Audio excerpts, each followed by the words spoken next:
Ladies and gentlemen, it's my honor to introduce a man whose life story epitomizes the essence of determination, resilience, and triumph against the odds. From his humble beginnings in Austria to conquering the worlds of bodybuilding, Hollywood, and politics, a journey is nothing short of legendary. His unwavering commitment to excellence and his ability to turn obstacles into opportunities have inspired millions around the globe. Without further ado, please join me in welcoming the one and only Arnold Schwarzenegger. Now, what is this about his motivation? What is this about his success? How did he come to succeed? And what was his plan?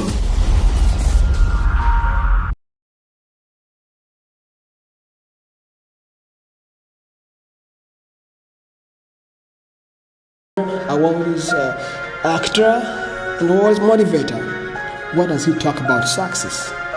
Let's listen to him. I'm here to talk about success. The first rule of success is to have a vision. You see, if you don't have a vision of where you go, and if you don't have a goal where you go, you drift around and you never end up anywhere. At the age of 20, I went to London and I won the Mr. Universe contest as the youngest Mr. Universe ever. And it was because I had a goal. So let me tell you something, visualizing your goal and going after it makes it fun. You got to have a purpose no matter what you do in life. You got to have a purpose.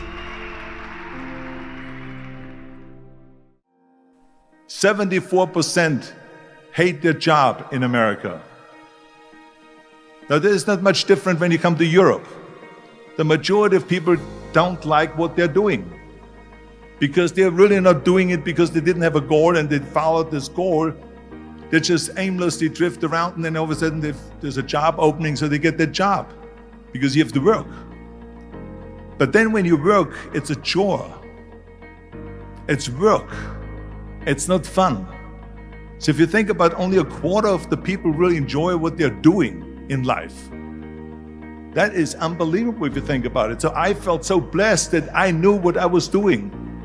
It's like a medical student that studies and knows he wants to become a doctor. You know where to go. And the same thing is also in politics. I remember that in politics, I had a very clear vision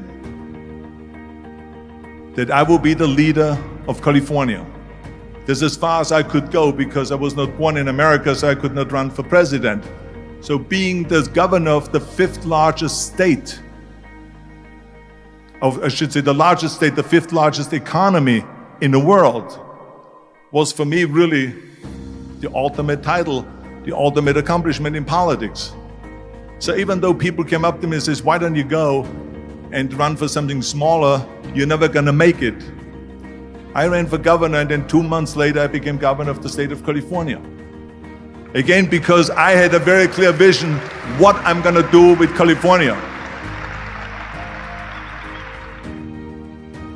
So that's rule number one, have a vision. Rule number two is, don't listen to the naysayers. Don't listen to the naysayers.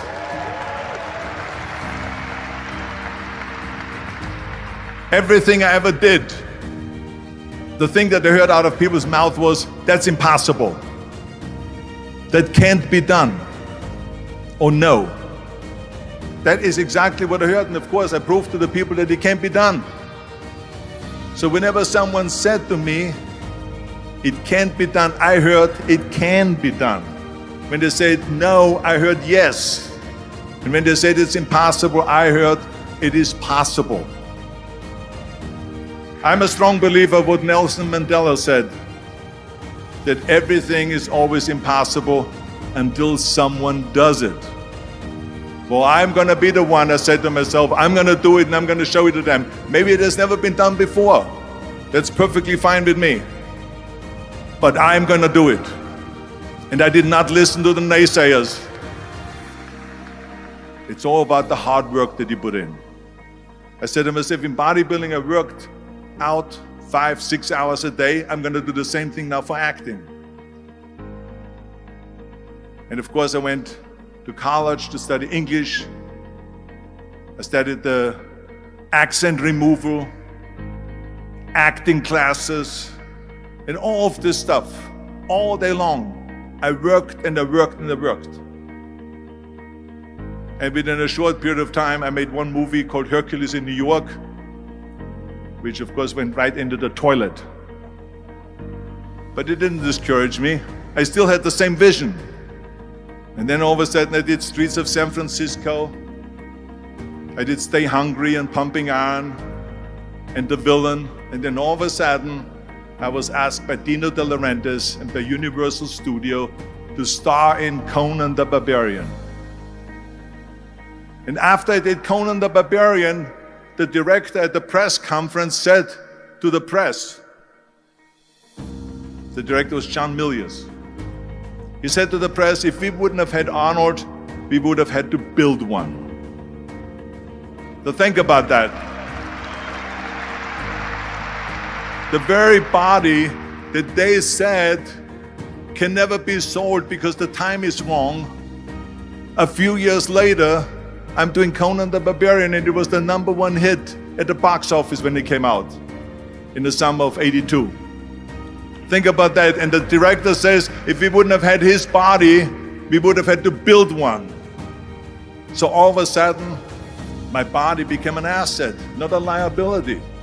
And the same thing was with Terminator. After we were finished filming Terminator, Jim Cameron said to the press, if Arnold wouldn't have had that accent and talked like a machine, I think the movie wouldn't have worked.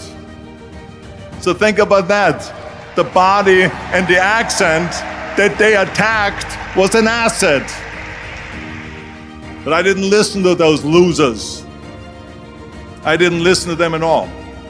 It's just the reality of it is that you cannot listen to the naysayers. So this is a very important lesson for all of you.